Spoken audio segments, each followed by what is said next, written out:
Hello, everyone, and welcome to our weekly cyber threat intelligence briefing. Today is October 16th, which on this day in 1923, the Disney Brothers studio was founded by Walt and Roy Disney. So those that are big Disney fans out there, today's the day for you guys.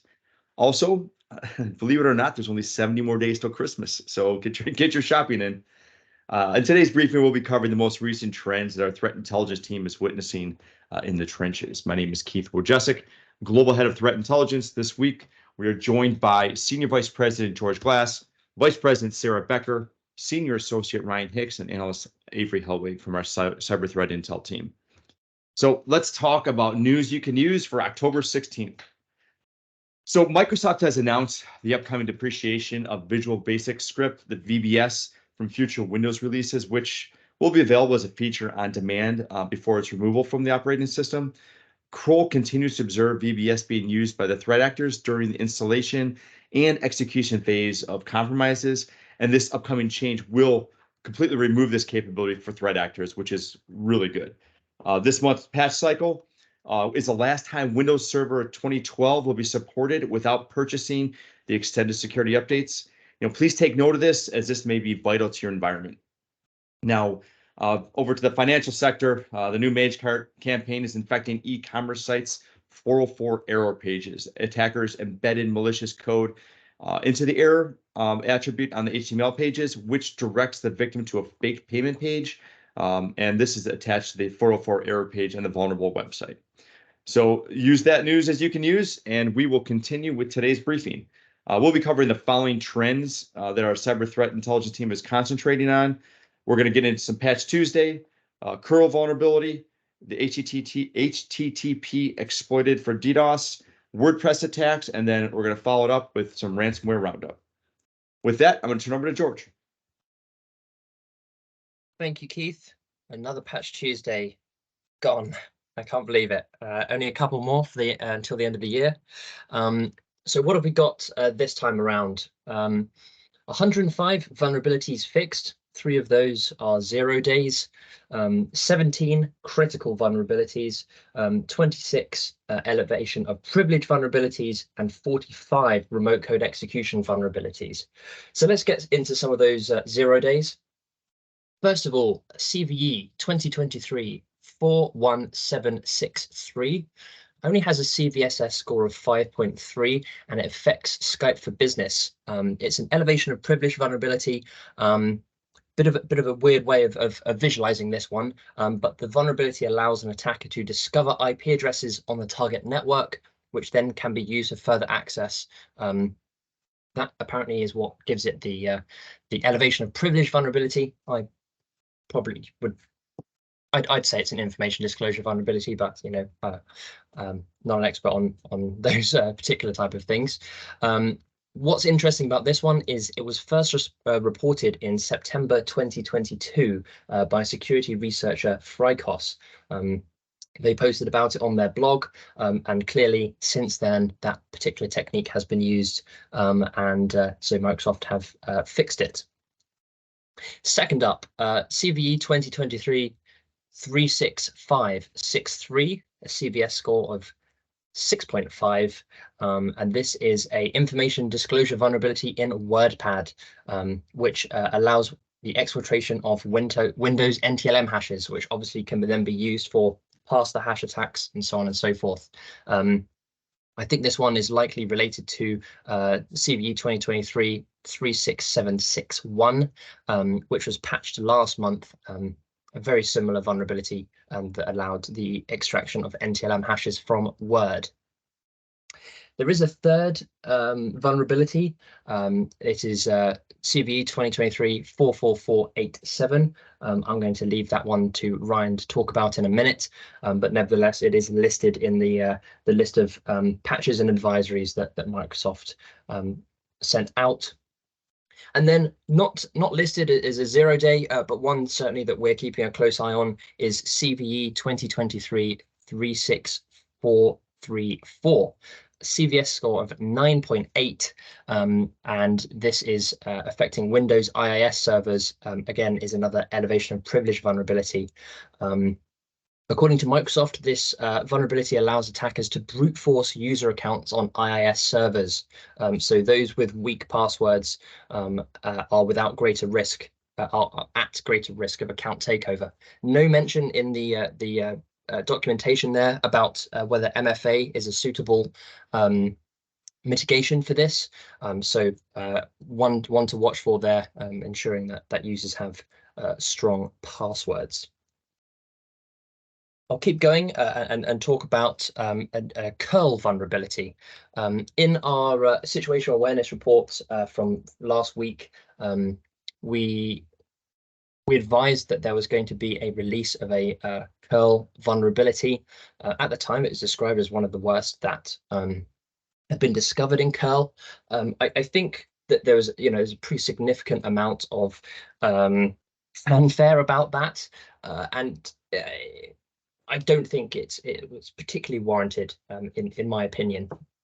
The vulnerability itself is a heap-based buffer overflow, which does allow remote code execution, but it's been given a CVSS score of 5.5, and it affects curl or libcurl versions from 7.69 to 8.3. It's a significant flaw, no doubt about it, but there's a lot of caveats for exploitation. And essentially, this exploit works as the curl binary has to be called in a certain way, whereby it has to be leveraged as a prox, a SOX5 proxy in proxy resolver mode. It must be configured to automatically follow redirects, and it's that redirection where the buffer overflow is. Before the buffer overflow and before in the redirect, there's a smaller buffer than that is mandated by whatever the redirect is. So an attacker could essentially put a huge host name in there and cause a buffer overflow. Of course, there comes all of the various complications of weaponizing these sort of buffer overflows, understanding the systems that are running, and so it really does make exploitation fairly tricky. So we assess that there's probably going to be two main ways that this is going to affect organizations. Number one, convincing a curl user or someone to execute curl in a specific way in order to gain remote code execution. Of course, there's easier ways of executing code on a user's machine just by social engineering them. So yeah, less than likely. And then using curl as part of some application where it is in this SOX5 proxy mode, it does have follow redirects enabled, and then chaining that with some other vulnerability like some sort of cross-site scripting or server-side request forgery to trigger the vulnerability. So all of that said and done, less than likely to be sort of mass exploited, and nevertheless one to keep an eye on and patch as required, but maybe not the highest on the priority lists. That's it from me, Keith. Back to you. Thanks, George. Really appreciate that. We're going to turn it over to Ryan to talk about some DDoS exploited. Ryan? Thanks, Keith. Yeah, just to go into more detail really on one of those patches that George mentioned for HTTP2. So last week, a number of organizations, including Google, Microsoft, Cloudflare, and others, reported that they recently observed unusually large HTTP distributed denial of service attacks targeted at their customers, with some peaking at over 201 million requests per second. And this, according to Cloudflare, is over 3 times larger than the previously observed volume of attacks through denial of service that they'd seen. The scale of these attacks would ordinarily need to come from quite a vast botnet. However, the threat actor was able to achieve that kind of level of traffic from just 20,000 machines, which is a relatively low figure for that sort of scale observed. And the attacks were made possible by abusing the CV 2023-44487, which George mentioned, which affects HTTP2, therefore could be used to target, or has been used to target HTTP2 servers. Now, this is essentially the second version of the HTTP standard that aims to make applications faster, simpler, and more robust when it was released back in 2015.